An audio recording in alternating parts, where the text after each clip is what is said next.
प्यारे बच्चों, सफल चैनल पे आप सभी का स्वागत है। आज की क्लास में अपन रियल नंबर्स के पिछले 3 सालों में जो बोर्ड में सवाल आए हैं उनको डिस्कस कर रहे हैं। आशा है कि आपने पिछले चारों सेशंस को देखा है रियल नंबर्स चैप्टर के, और आपको चैप्टर पूरी अच्छी तरीके से समझ में आया है। जिन बच्चों ने उन वीडियोस को नहीं देखे हैं उनसे रिक्वेस्ट है आप उन वीडियोस को देखें। लिंक आपको डिस्क्रिप्शन में दिया गया है, क्योंकि उन वीडियोस को जब आप देखेंगे तो फिर आपसे बोर्ड के सवाल जो हैं बिल्कुल आसानी से होंगे। आइए देखते हैं सीबीएसई 2020 में इन्होंने क्या सवाल पूछा है। स्क्रीन पे आप देख सकते हैं सीबीएसई 2020 में इन्होंने 6 मार्क्स का सवाल पूछा है। एक नंबर्स का सवाल, एक 2 नंबर का और एक 3 नंबर्स का। 3 सवाल इन्होंने पूछे हैं।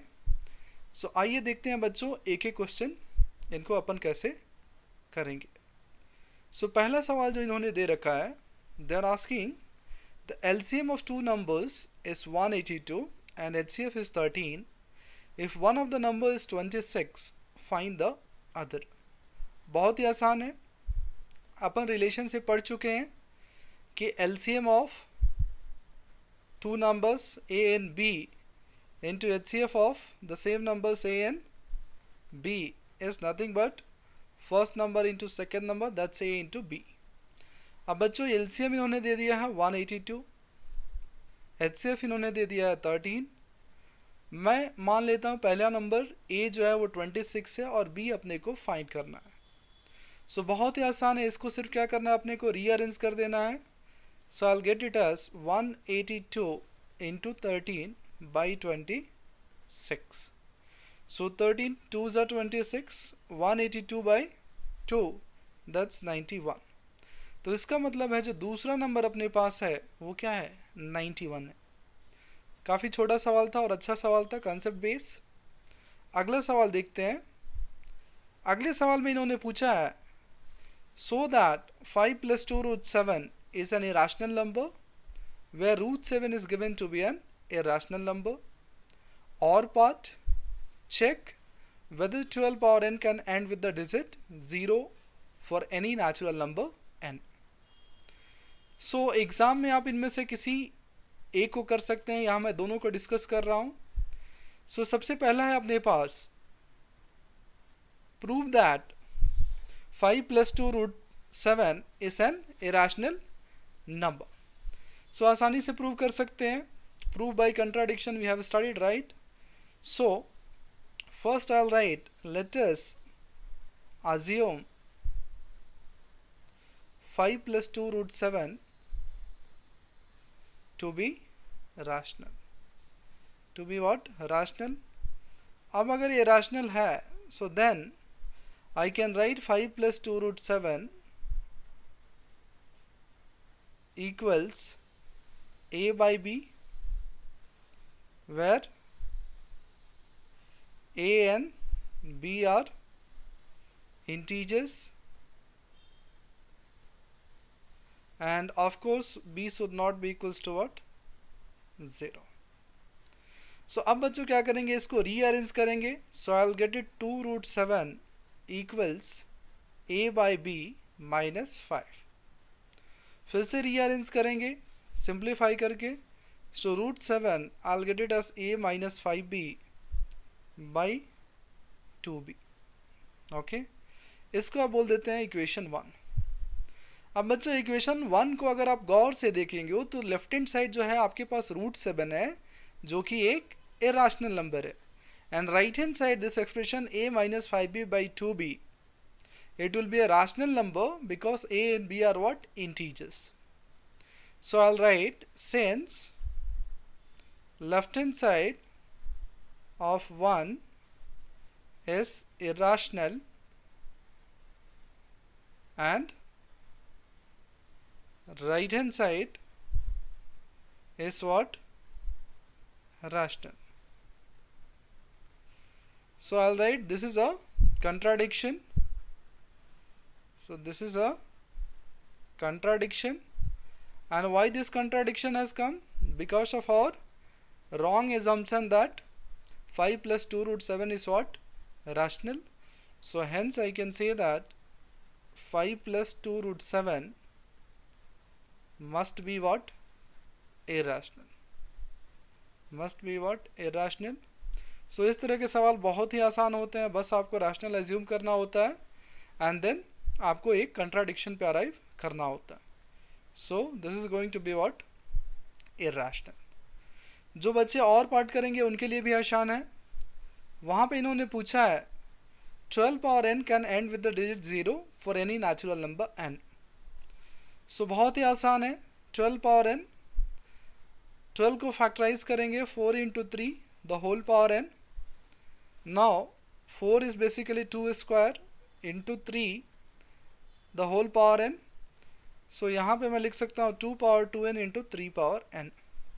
अब बच्चों मैंने आपको बताया था कि जब भी किसी संख्या को 0 से एंड होना है तो उस संख्या के प्राइम फैक्टर्स में 2 और 5 का होना ज़रूरी है. अब बच्चों यहाँ पे 2 तो है लेकिन 5 नहीं है. So I will write since prime factors of 12 power n does not contain both 2 and 5, it will never end with the digit 0. तो इस तरह के क्वेश्चन में आपको लैंग्वेज भी लिखना पड़ता है. सो बच्चों इस तरह के क्वेश्चंस में आपके पास कंसेप्ट सिर्फ इतना है कि जब भी आपको बोलें कि संख्या 0 से एंड होगी कि नहीं तो आप प्राइम फैक्टर करो और देखो कि 2 और 5 दोनों है कि नहीं. अगर 2 और 5 दोनों है तो संख्या 0 से एंड करेगी. अगर प्राइम फैक्टर्स में 2 और 5 अवेलेबल नहीं है तो उस केस में वो 0 से एंड नहीं होगी. अच्छा सवाल था, 2 मार्क्स का पूछा गया था. अगला सवाल देखते हैं.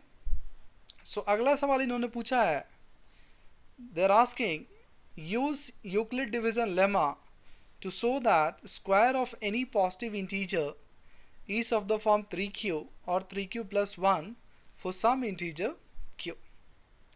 अब इस तरह के सवाल नंबर्स के प्रॉपर्टी पे अपन बहुत सारे कर चुके हैं. सो सबसे पहला काम है अपने पास एक नंबर एज्यूम करना. So let us assume, so let a be a positive integer and 3 be the divisor. 3 be the what? Divisor. So now using Euclid division lemma I can write what? A equals 3q plus r, जहाँ पे r क्या होगा बच्चों? 0 से बड़ा या 3 से छोटा. सो r के अलग अलग केसेस के लिए अपन a को लिखेंगे और उसका स्क्वायर करेंगे and will try to represent in the form 3q और 3q plus what 1. So when I take r equals 0, जब r इक्वल्स 0 लेंगे तो a क्या होगा? 3q plus 0 which is 3q. अब अपने को क्या कैलकुलेट करना है? स्क्वायर. तो इस नंबर का स्क्वायर करेंगे. So I will get a square as 3q the whole square. 3q का स्क्वायर करेंगे बच्चों मिलेगा 9q स्क्वायर. उसको मैं लिख सकता हूँ 3 times of 3q square, where इसको लिख सकते हैं मे बी 3q डैश, और जहाँ पे मैं लिखूँगा where q dash is what? 3q square some integer. So when r 0 है तो नंबर किस फॉर्म का है? 3q फॉर्म का है. अब देखते हैं जब r 1 है तो क्या है. सो उस केस में जो आपका नंबर हो जाएगा a इक्वल्स 3q प्लस 1. अब स्क्वायर निकालना है तो दोनों तरफ स्क्वायर कर देते हैं. So 3q plus 1 the whole square. अब यहाँ पे a plus b the whole square का फार्मूला लगेगा. क्या होता है बच्चों? a square plus b square plus 2ab. So a square that means 9q square, b square that is 1 square which is 1, 2ab that is 2 into 3q into 1. So यहाँ से मिल जाएगा आपको 9q square plus 6q plus 1. इसको बच्चों अपन लिख सकते हैं 3 times of 3q square plus 2q plus 1। अब यहाँ पे मैं इसको लिख सकता हूँ 3q डैश प्लस व्हाट 1, जहाँ पे q डैश क्या होगा 3q square plus 2q sum integer.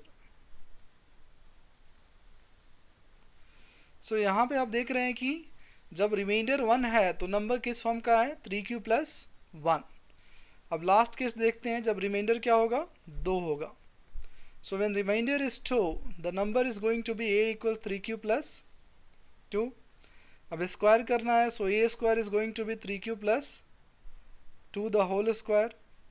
सो इसको स्क्वायर करेंगे, so 3q square is 9q square, 2 square is 4 and 2 into 3q into 2।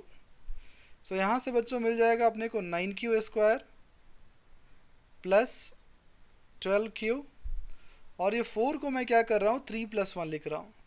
I am writing it as 3 plus 1। Why I am doing so that I can take 3 common from this place. So if I take 3 common I'll have 3q square plus 4q plus 1 and plus 1. So इसको मैं लिख सकता हूँ 3 times of q dash plus what 1, जहाँ पे q dash क्या होगा 3q square plus 4q plus 1 some integer. तो बच्चों आप देख रहे हैं कि नंबर कोई भी हो, अगर उसका स्क्वायर कर रहे हैं तो या तो वो 3q डैश है, या 3q डैश प्लस 1, या 3q dash plus 1। So that means only 2 possibilities are there, that is either 3q or 3q plus 1. So hence in the end I can write the statement that square of any positive integer is of the form what 3q plus 1. So आगे बढ़ते हैं। 2019 में भी बच्चों आप देख रहे हैं कि 6 मार्क्स का सवाल पूछा गया है, पैटर्न सेम है। एक 1 मार्क का क्वेश्चन इन्होंने पूछा है, एक 2 मार्क्स का और एक 3 मार्क्स का। सो आइए पहला सवाल देखते हैं। So they are asking find a rational number between √2 and √3। तो बहुत ही आसान है, इस तरह के सवाल को मैंने आपको बताया है कैसे करना है। पहले आपको क्या करना है, एस्टिमेशन करना है। सो √2 नियर अराउंड कितना होता है बच्चों 1.41। √3 कितना होता है, इट्स रफली 1.73। अब बच्चों यहाँ पे मैंने अप्रोक्सीमेट वैल्यू लिखा है, ध्यान रखें। तो अपने को क्या करना है, रैशनल नंबर लिखना है। अब पता है कि रैशनल नंबर का डेसिमल एक्सपेंशन क्या होता है, या तो टर्मिनेटिंग होता है, नहीं तो नॉन टर्मिनेटिंग रेकरिंग होता है। सो अपने को क्या करना है, 1.41 से बड़ा एंड 1.73 से छोटा, इनके बीच में कोई एक नंबर लिखना है जो या तो टर्मिनेटिंग हो और नहीं तो रिकरिंग हो। सो कोई भी नंबर अपने चॉइस से लिख सकते हैं। फॉर एग्जांपल मैं 1.5 लिख रहा हूँ। सो this is a rational number between what √2 and √3। तो इस तरह से जब भी आपको रैशनल नंबर लिखना होगा इरेशनल नंबर के बीच में, तो इस तरह से आप एस्टिमेट करके नंबर लिख सकते हैं। सो अगला सवाल 2 मार्क्स का इन्होंने पूछा है। So first they are asking find the HCF of 1260 and 7344 using Euclid's algorithm, or part they are asking so that every positive odd integer is of the form 4q plus 1 or 4q plus 3 for some integer q. So exam में कोई आप एक सवाल कर सकते हैं, यहाँ पे मैं दोनों डिस्कस कर रहा हूँ। So let's see the first one, that is how to find HCF of 1260 and 7344 using Euclid's algorithm. So अब बच्चों मैं देख रहा हूँ कि ये नंबर क्या है, बड़ा है, तो इसको मैं A मान सकता हूँ और इसको B मान सकता हूँ। So now I will apply Euclid's algorithm. So मैं क्या लिखूँगा, 7344 equals 1260। अब अगर मैं 6 टाइम्स लेता हूँ तो ये चला जाएगा आपको 7200 प्लस 7500 प्लस एक्चुअली चला जाएगा। So this I will take it as 5 time plus now 1260 into 5 is 6300। So that means remainder is what 1500। 44। अब रिमाइंडर 0 नहीं है तो फिर डिवाइज़र और रिमाइंडर पे यूक्लिड डिवीज़न लेमा लगेगा। सो 1260 equals 1044 into 1 plus remainder will be 216। फिर से रिमाइंडर 0 नहीं है, सो 1044 और 216 पे यूक्लिड डिवीज़न लेमा लगाएंगे। So I will get it as 1044 equals 216 into 4 plus 180। ठीक है, सो फिर से रिमाइंडर मेरा 0 नहीं है, सो 216 एंड 180 पे यूक्लिड डिवीज़न लेमा लगेगा।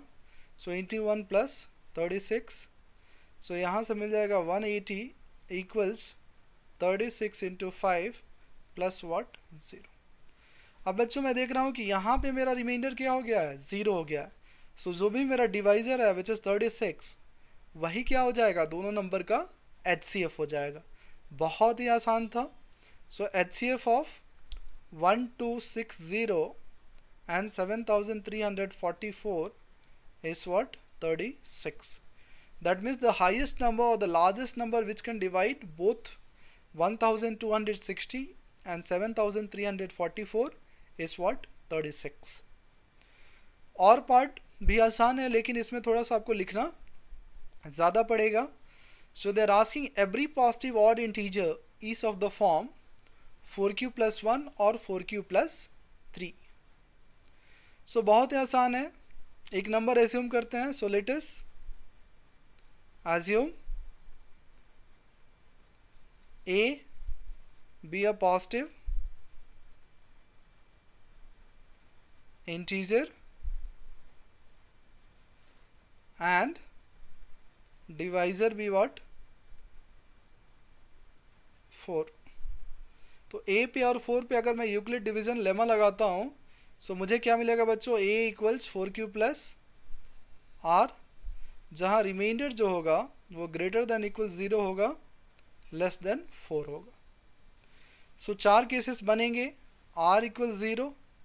सो जब R 0 होगा सो आपका नंबर उस समय क्या हो जाएगा, A इक्वल्स 4q। अब 4q क्या आप लिख सकते हो, 2 times of 2q, so 2 times of m, where m is what, some positive integer। ठीक है, एंड ऑफ कोर्स यहाँ पे m की वैल्यू कितनी है, 2q है। So 2 times of some number है, इसका मतलब इस केस में जो a है वो क्या है, इट्स इवन। अगला केस देखते हैं, जब रिमाइंडर 1 है। सो रिमाइंडर जब 1 होगा तो नंबर को मैं लिखूंगा 4q प्लस 1। अब बच्चों 4q को मैं 2 टाइम्स ऑफ 2q लिख सकता हूँ प्लस 1, और 2q की जगह मैं m लिख सकता हूँ। So I will get 2m plus 1, जहाँ पे m क्या हो जाएगा, 2q sum integer, some integer. ठीक है, तो अब 2m प्लस 1 जो नंबर होता है वो क्या होता है, ऑड होता है। So in this case a is what, odd. जब r 2 होगा उस केस में नंबर जो हमारा होगा a equals 4q plus 2। So if I take 2 common, so 2q plus 1, so इसको मैं लिख सकता हूँ 2m, जहाँ पे m क्या होगा, 2q plus 1 some integer, some integer. तो इस केस में भी बच्चे आप देख रहे हैं कि जो हमारा नंबर है 2 टाइम्स ऑफ m है, सम इंटीजर। दैट मीन्स इस केस में भी क्या है, a इज इवन। तो इस केस में भी a is what, even number. Last case जब r 3 होगा, so when r is 3 the number will be a equals 4q plus 3। अब इसको मैं क्या लिखूंगा, 4q प्लस 2 प्लस 1। ऐसा मैंने इसलिए लिखा है ताकि मैं यहाँ से 2 को कॉमन ले पाऊँ। सो 2q प्लस 1 प्लस 1, तो इसको मैं क्या लिख सकता हूँ, 2m प्लस 1, जहाँ पे m क्या है, 2q plus 1 some integer, some integer. तो बच्चों आप देख रहे हैं कि इस केस में भी नंबर को मैं कैसे लिख पा रहा हूँ, 2m प्लस 1, और 2m plus 1 means a is what, odd. तो आप यहाँ से देख सकते हैं कि जब भी अपने पास नंबर जो है ऑड है, यहाँ पे ऑड है, राइट, सो ये क्या है 4q प्लस 1 है, और यहाँ पे भी ऑड है, और इस केस में क्या है 4q प्लस 3 है। बाकी जो दो केसेस हैं वहाँ पे a इवन है, ठीक है। So I can say that I can write a statement after this that every positive odd integer is of the form 4q plus 1 और 4q plus 3। सो इन तरह के सवालों में आपको लैंग्वेज बहुत ज़्यादा लिखना पड़ता है। जो अगला सवाल इन्होंने पूछा है वो 3 मार्क्स का पूछा है, बहुत ही ट्रेडिशनल प्रॉब्लम है। Prove that root 5 is an irrational number. अब ये स्टैंडर्ड सवाल होता है, अपन कर चुके हैं। सो आइए देखते हैं इसको कैसे कर सकते हैं। सो यहाँ पे अपने को मानना होता है पहले गिवन नंबर को रैशनल। सो क्या लिखेंगे, let us assume root 5 to be rational. अब बच्चों अगर इसको मैं रैशनल मान रहा हूँ तो मैं क्या लिख सकता हूँ, रूट 5 को मैं लिख सकता हूँ p by q where p and q are what, coprime integers. Coprime integers का मतलब क्या होता है बच्चों कि इनके बीच में 1 के अलावे और कोई फैक्टर कॉमन नहीं है, ठीक है। एंड ऑफ कोर्स यहाँ पे q 0 के बराबर नहीं होगा। सो मैं क्या करूँगा, यहाँ पे squaring both side. So squaring both side and rearranging. तो यहाँ पे जब आप स्क्वायर करेंगे और इसको रीअरेंज करेंगे तो आपको 5q square equals P square मिलेगा। अब बच्चों यहाँ पे आपको ध्यान से देखना है, no p square is 5 times of some integer. इसका मतलब 5 divides p square. So I can write this implies 5 divides p square.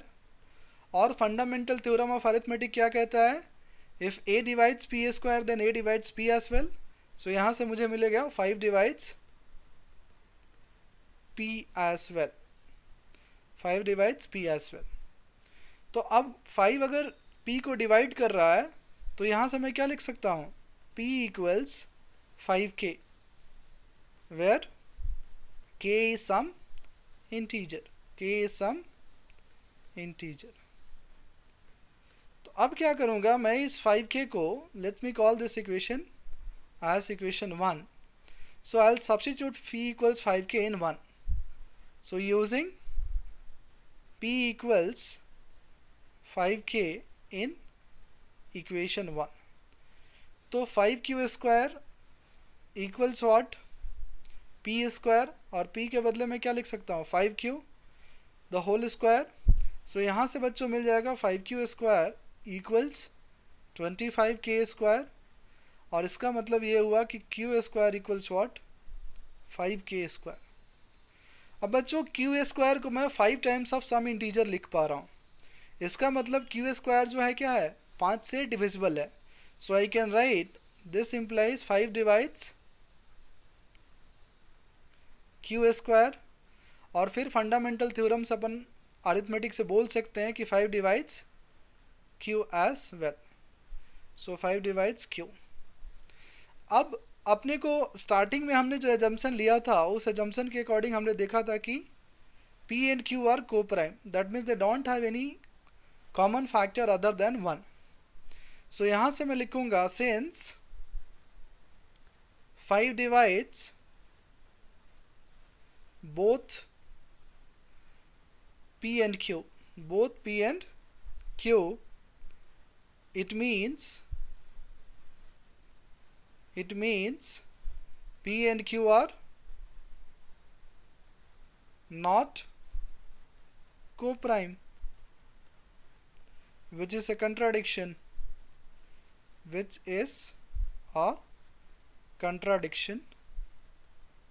क्योंकि स्टार्टिंग में हमने क्या माना था, p एंड q को हमने माना था को प्राइम इंटीजर्स, ठीक है। सो ये कंट्राडिक्शन है। सो इसलिए यहाँ से मैं बोल सकता हूँ और assumption was wrong wrong, and hence I can write root 5 must be what? Irrational. सो इस तरह के जो भी सवाल आपको प्रूव करना है रूट 2 और रूट 3, रूट 5, रूट 7 इर्रेशनल, सो बिल्कुल सेम प्रोसीजर होगा। लैंग्वेज आपको लिखना है बिकॉज ये 3 मार्क्स का प्रॉब्लम है। जब तक आप लैंग्वेज नहीं लिखेंगे पूरे मार्क्स आपको नहीं मिलेंगे। सो काफ़ी आसान सा सवाल था। सो अगला सवाल लेते हैं, देखते हैं 2018 में। देखो बच्चों, इन्होंने पूछा है फिर से 6 मार्क्स का। एक HCF पे बेस्ड पूछा हुआ है, फिर से proving irrationality, and one based on properties of HCF and LCM. So let's look up the first question. What is the HCF of smallest prime number and the smallest composite number? अब बच्चों यहाँ पे आपको number system के बारे में recall करना होगा। मैंने आपको बताया था कि जो स्मॉलेस्ट प्राइम नंबर अपने पास होता है वो है 2, और यहाँ पे ये भी मैं बताया था कि this is the only even prime number. Smallest composite number जो अपने पास था वो था 4। इसका मतलब ये है कि ये 4 और 2 का HCF पूछ रहे हैं। सो लगा देते हैं Euclid division algorithm. So 4 divided by 2, that is 2 into 2 plus 0। अब रिमाइंडर तो फर्स्ट स्टेप पे ही 0 हो गया। सो जो मेरा डिवाइज़र है वही क्या हो जाएगा? HCF. So that means HCF is going to be what? 2. So I can write HCF of 2 and 4 as what? 2. So बहुत ही आसान सवाल था, 1 मार्क्स का पूछा गया था। अगला सवाल, prove that root 2 is irrational. Given that root 2 is irrational, we are supposed to prove that 5 plus 3 root 2 is what? Irrational number. So इस तरह के भी सवाल ऑलरेडी अपन कर चुके हैं, काफ़ी आसान है। सो सबसे पहले अपने को इसे रैशनल एज्यूम करना होता है। सो वही मैं लिखूंगा, let us assume 5 plus 3 root 2 to be what? Rational. अब अगर ये रैशनल नंबर है तो मैं इसको क्या लिख सकता हूँ? I can write it as 5 plus 3 root 2 equals what? P by Q, where P and Q are integers, and of course Q should not be equals to what? 0. So यहाँ पे मैं रैशनल नंबर का definition use कर रहा हूँ। So now I rearrange this. So यहाँ से बच्चा अपने को मिलेगा 3 root 2 equals P by Q minus 5. So LCM लेंगे और रीअरेंज करेंगे तो अपने को मिलेगा root 2 equals P minus 5Q by what? 3Q। इसको बोलूँगा मैं इक्वेशन 1। अब इक्वेशन 1 को अगर आप गौर से देखोगे तो रूट 2 यहाँ पे जो है वो क्या है? इरेशनल नंबर है, वो क्वेश्चन में दे रखा है। And since P and Q are integer, so this fraction in the right hand side it's going to be of the form P by Q, so it's a rational number. तो अपने को क्या मिल गया? irrational equals rational, which is a contradiction. So I'll write, since left hand side of 1 is irrational and right hand side is rational, this is a contradiction. So this is a contradiction. So contradiction है, इसका मतलब मेरा assumption जो था वो क्या था? गलत था। So our assumption was wrong and इसलिए मैं यहाँ से बोल सकता हूँ कि 5 plus 3 root 2 जो होगा वो क्या होगा? Must be irrational. So proof by contradiction से हर एक साल एक सवाल ये पूछते हैं। So please remember the steps what all you need to write. So 2018 में जो इन्होंने 3 मार्क्स का जो अगला सवाल पूछा है, they have asked find HCF and LCM of 404 and 96, verify that HCF into LCM equals product of two given numbers. अब बच्चों यहाँ पे HCF और LCM दोनों निकालना है, so it's better to go by what, prime factorisation. अपन Euclid division lemma भी लगा सकते हैं, बट सिंस मुझे LCM भी निकालना है, सो मैं क्या करूँगा, प्राइम फैक्टराइजेशन करूँगा। सो पहला नंबर है अपने पास 404, सो इसका प्राइम फैक्टर्स करेंगे, सो यहाँ से 202 मिलेगा, फिर से 2 से जाएगा, सो 101। इसका मतलब ये है कि 404 जो अपने पास है दैट्स 2 स्क्वायर इंटू 101।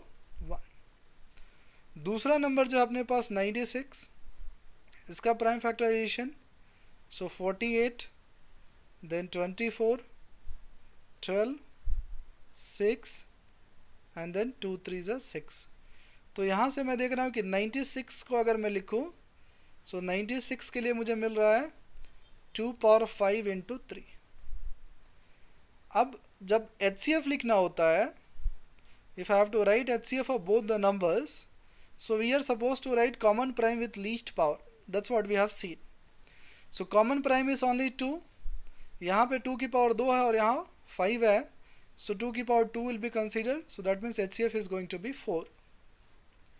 LCM की बात करते हैं, so when we are suppose to write LCM, that time we are supposed to write all the prime factors and the highest power of prime factor. So first let me list all primes. So 2 we have, 3 we have and 101 we have. अब 2 की highest power क्या है, यहाँ पे 5 है और 3 की highest power 1 है। So 2 power 5 is 32 into 3 96. So 96 into 101, so ये मिल जाएगा आपको 96। कितना मिल जाएगा, 96। अब पहला पार्ट हमने निकाल लिया, HCF भी कैलकुलेट कर लिया, LCM भी कैलकुलेट कर लिया। आगे अपने को वेरीफाई करना है कि HCF into LCM is same as product of two given number. So HCF into LCM निकालते हैं। सो HCF अपने पास कितना है 4 और LCM कितना है 96। So if I'll multiply, so 4 6 are 24, so 4 carries 2, 4 9 are 36 plus 2, 38 carries 3, again 4 6 are 24 plus 3, 27, so 7 carries 2, 4 9 are 36 plus 2, that's 38, so 38,784। अब product निकालते हैं, प्रोडक्ट ऑफ नंबर्स। सो यहाँ से अपन देख रहे हैं कि नंबर है 404 इंटू 96। अब बच्चों अगर आप इनको मल्टीप्लाई करेंगे तो फिर से आपको मिल जाएगा 38,784। You can multiply and check. So I can write HCF into LCM is what, product of two given numbers. ठीक है, सो इस तरह से बच्चों हमने पिछले 3 साल के बोर्ड के सवालों को डिस्कस कर लिया है।